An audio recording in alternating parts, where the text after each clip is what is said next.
Welcome to Ira's Everything Bagel, where I talk with intriguing people about everything, their passions, pursuits, and points of view. And what started out as a short story by my guest, Marcia Peck, has turned into a novel. But writing is not even her life's work, although her short stories and articles over the last 4 decades have won numerous awards. Marcia has played as a cellist for more than 50 years with the acclaimed Minnesota Symphony.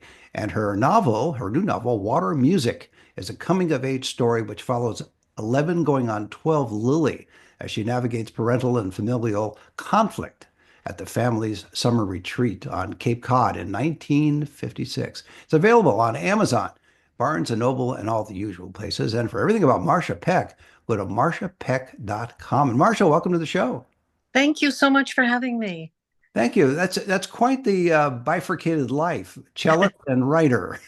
And the writing is not music, but short stories and articles and all of that. So what got you into the world of music? We'll talk about your book in a moment, but I wanted to get a sense of you for our audience. What brought you into the world of music initially? I mean, being with an orchestra for 50 years, that's pretty impressive.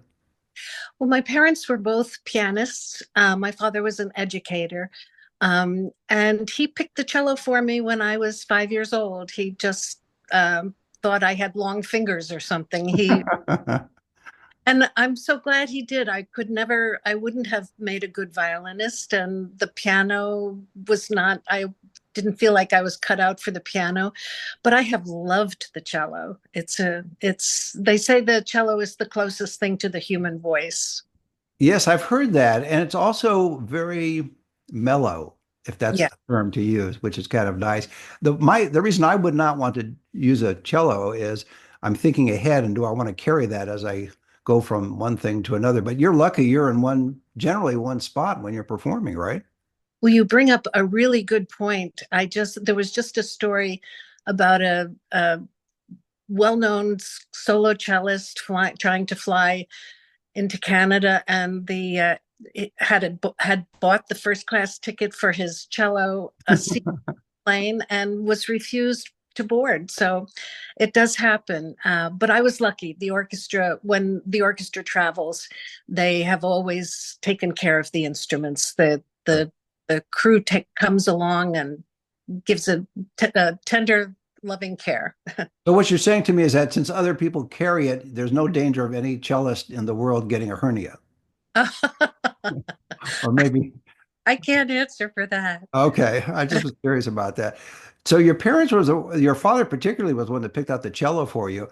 When you go through various stages of life, you grow up, you get married, you have kids, you do this, you do that, you start writing, we're going to talk about in a moment, your new novel. But does your view of the instrument and of the music that the instrument plays change over years or decades? Oh, what a great question. Um, sure. Well, there's always new repertoire for one thing. Um, and I love playing chamber music, but my main work with the cello has been with the orchestra, and there's constantly new music in front of us, every concert, every month, every year. Um, yeah. Has my feeling about it changed? No, I still love the classics. The Dvorak cello concerto is a mainstay of our repertoire. Um, the the the war horses that we know and love, Beethoven, Mahler, they move me as much as ever, or more. Better I know them. While we're on that topic, I do want to come back for a moment with the reason I asked the original question was because, yes, you're in an orchestra, so the music in a way is picked for you, selected for you would probably be a more elegant term. And so you don't have to worry about changes in taste. But I was just thinking of some musicians, if they perform in a smaller group or they have their own group, that maybe their view of music or the instrument itself changes over the years or decades. That's where I was coming from on that. But you raise a good question in terms of classical music. This is just something that fascinated me. What is it about classical music that seems to, it's not jazz clearly, and jazz is enduring. Other forms of music come and go. classical music's been around for a little while. So what is it about classical music, and maybe a particular, you mentioned a few composers, that speaks to people, even though it's not modern?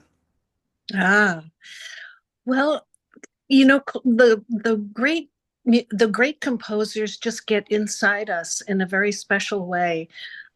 Mahler or Brahms, but I think there's a lot about music that's storytelling, and it's not so different from the writing.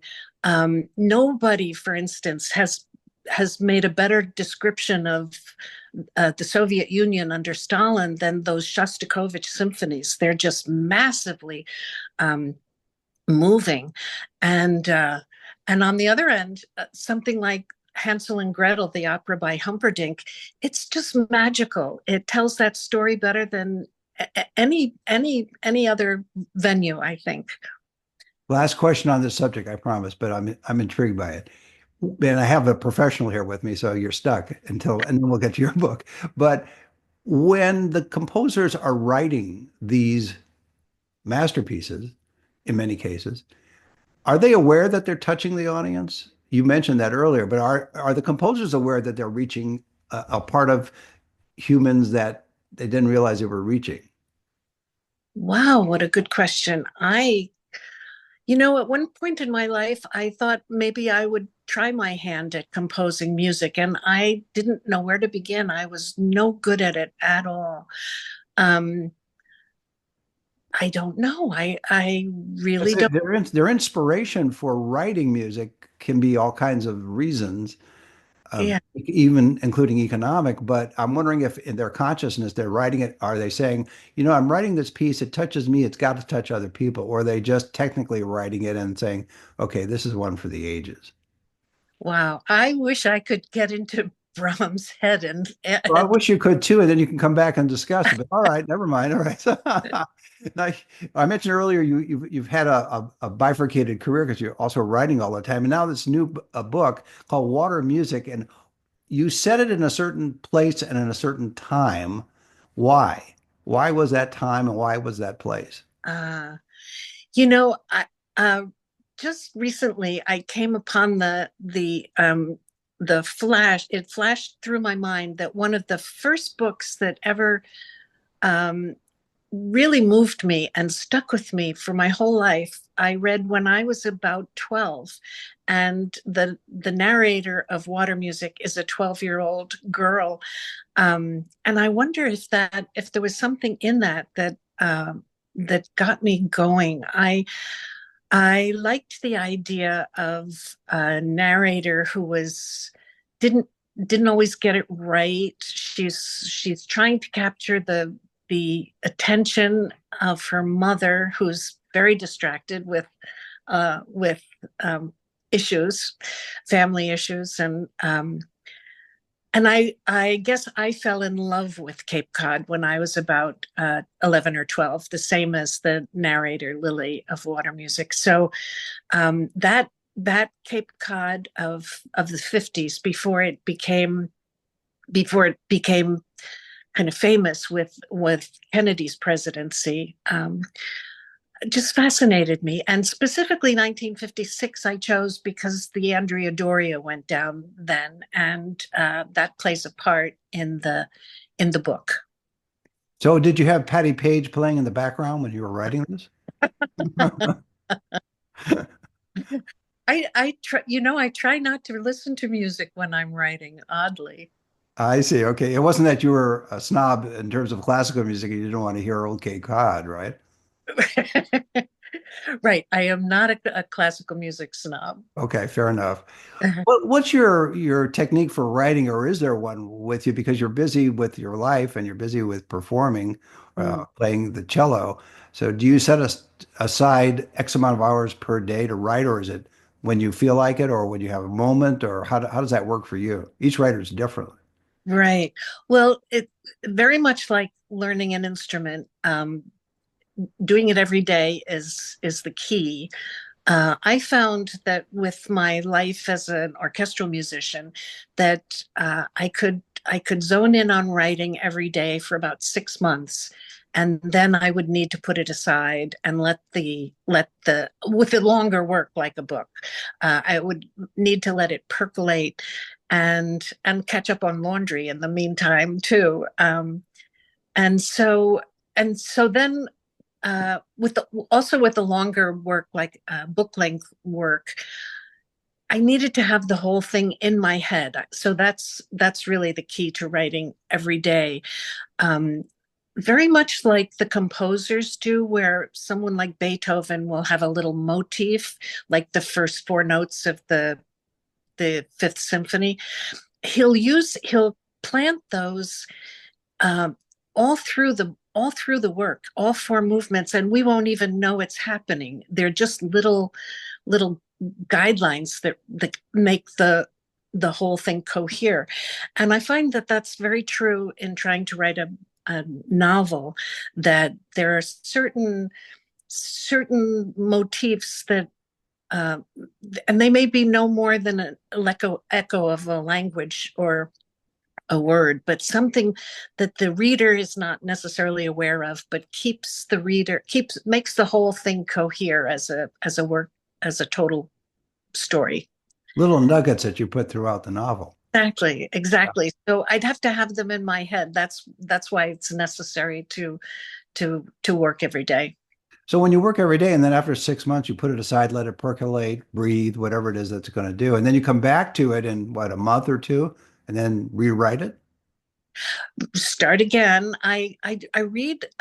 Usually, I start by reading the whole thing aloud, or as far as I've gotten, reading it aloud, and let my ear tell me some things about clunky sentences, or whether I've forgotten something, a thread in the narrative, and need to pick that up again, or and then I'll just try to.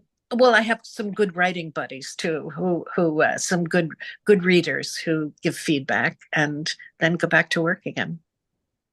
I'm amazed that you do it that way because it would seem to me, I could see it from a musical background, but if you're writing for the eye and yet you're reading it out loud, which is for the ear, and it's never the same. A script for a movie or television show or even a radio broadcast is different because it's for the ear, and a book is for the eye. And so sometimes what doesn't appear right to your ear will be fine if you're reading it as one of your readers do. Really good point. And I think there is a rhythm to the prose. Um, just even as much just like poetry. I mean, I think something in us picks up on the pacing of things, Mhm. and the sounds of uh, vowels, and I think we do hear it as we read. Well, the I want to give you a great marketing suggestion for you because you've got a built-in market. You've got the orchestra. And if you sell one to each of those members of your orchestra, you're already a bestseller. What do you think about that? Will that work? uh, we have some good readers in the org. Well, they would feel obligated to buy it from you as a fellow musician in the orchestra. That's what I was thinking. Through guilt, they would buy it, which is another way to do it. How did you come up with the term or the title of water music? Was it based on the story itself? Thank you. Thank you for asking that. I feel lucky that I had a say in the title. When you're with the big Simon and Schuster, you don't always get to choose your Right. title. This was very important to me. Um, I Lily is a 12-year-old, 11-year-old girl on the Going on cusp, 12. Yep. yeah, on the cusp of growing up, and I imagined that water, and it was important to me to set it in on Cape Cod. So for me, water was the outer landscape, the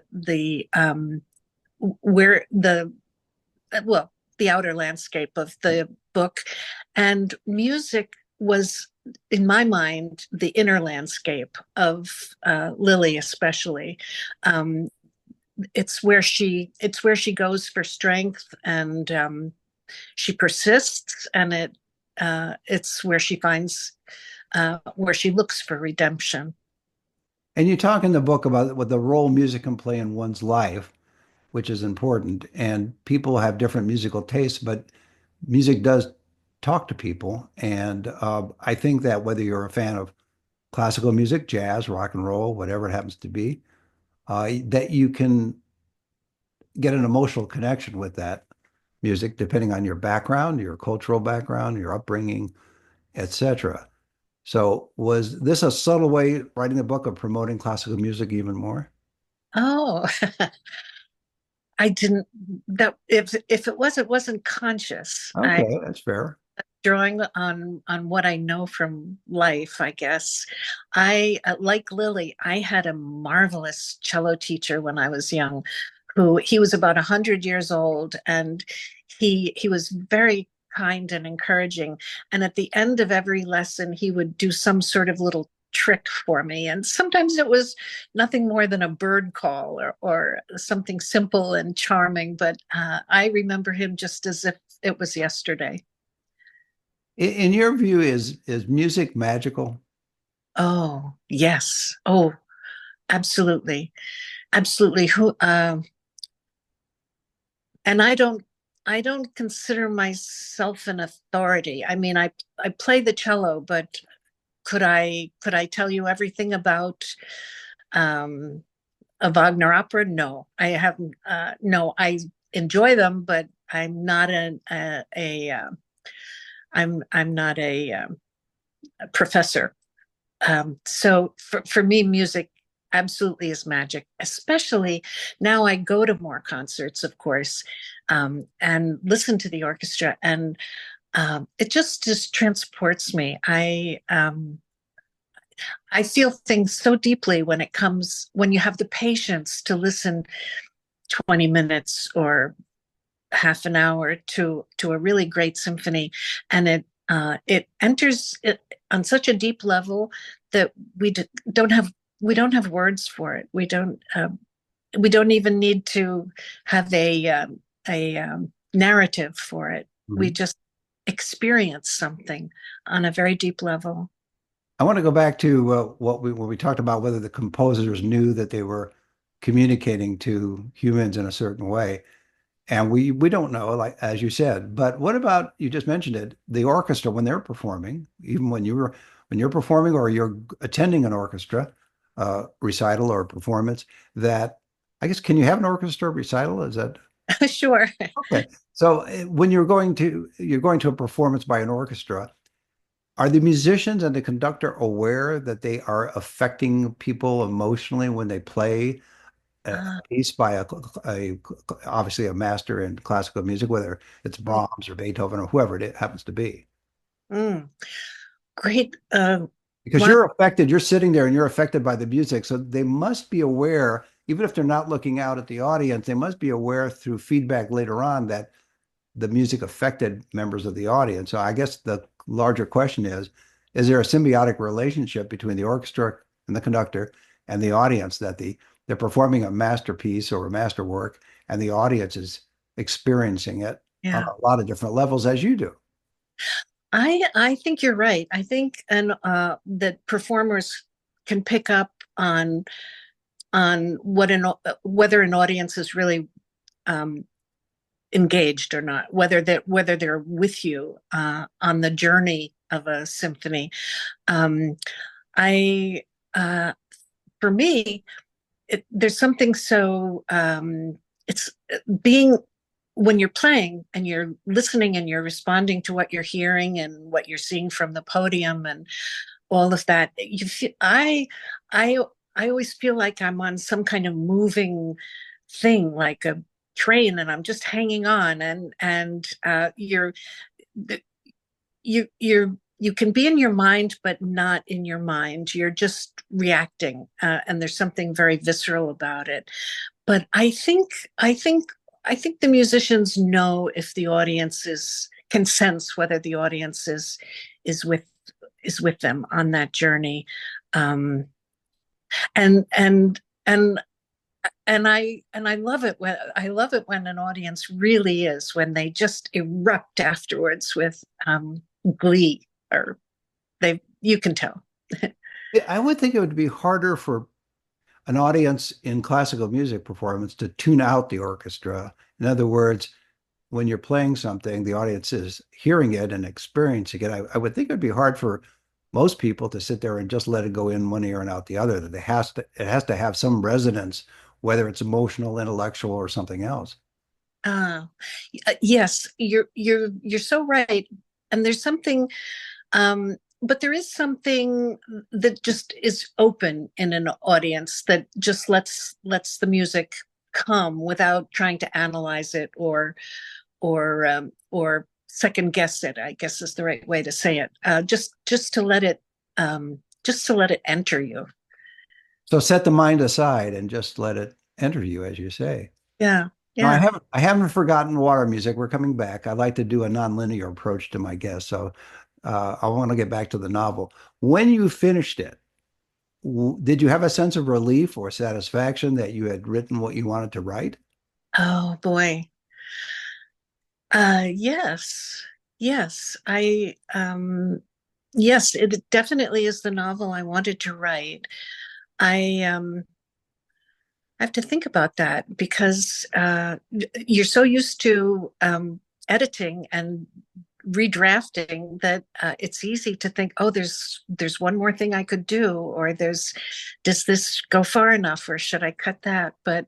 Um, but it definitely is the book I wanted to write. I've been working on another novel, and it's completely different. It's a book about a stolen cello, and it very different. Well, you're just stringing us along with that story. Sorry, I couldn't resist the pun. I occasionally ask this question of guests. I try to get away from it, but I think you'd be a good person to ask this question because this is an important book for you.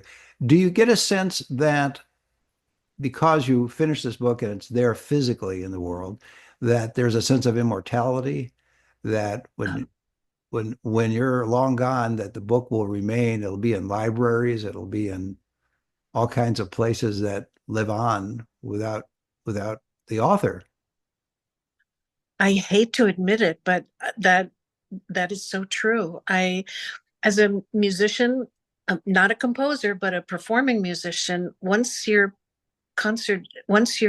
play that last note, it's gone. I mean, there are lots of orchestra. I'm on a lot of the orchestra's recordings, but they're not about me. They're about the orchestra. Um, so there is definitely a piece of it that I love, that I hope the book lives on. Yeah, so I'm sure it will. And that's, I think, the difference between a book and an article, or, as you say, a recording where you're indistinguishable from the rest of the orchestra. It's your own voice, and Yeah. and it's there permanently. And yes, it's in. You can get a book in digital form too, but there's something about a physical book that just occupies space and time. That's a whole I other. I agree. Yeah, totally. That's a When, very good go ahead. question. Thank you. Oh yeah, no, absolutely. When you again, it's called Water Music, and it's available on Amazon, Barnes and Noble, and all the usual places. When you wrote the book, did you have an audience in mind, an audience of readers in mind? Was there a certain demographic or some other characteristic of who you thought the reader would be that would enjoy it? Uh, I did not. I simply wrote what I thought I needed to write. I guess I hoped that it would be evergreen in New England, that it would have always have an audience there. Um, but I no, I knew didn't wasn't writing a genre. I wasn't going to write a romance or a mystery, or and with a young narrator, I didn't want it to be YA. I knew that. Um, I knew that there had to be the older, wiser, more mature narrator looking over Lily's shoulder, and you can hear that voice in the background making uh, making sense out of things sometimes. Um, But no, I really, I thought, why not write the book I really want to write? Yeah. You mentioned YA a second ago. I assume you mean young adult for those Yes. of us who are not necessarily in the jargon of book publishing or book writing. So I just wanted to let our audience know that's what you meant. Before I let you go, what's the main take that you want people to get from the book? And there may be more than one. There may be one solid idea or thought, or there may be more than one, but if there's more than one, we can do one or two. But what's the main thing you want people to learn from reading the book? Again, it's called Water Music. That we are resilient, that life is complicated for many, many reasons. And even a 12-year-old has resilience beyond what they know. Well, that's a great way to leave it. My guest has been Marcia Peck. She's author of Water Music. It's available on Amazon, Barnes and Noble, and all the usual places. And for everything about Marcia, go to Marcia. It's Marcia, marciapeck.com. Marcia, thanks for being on the show. Thank you so much for having me. This has been a wonderful conversation. Pleasure. And join us every Thursday for a new schmear on Ira's Everything Bagel.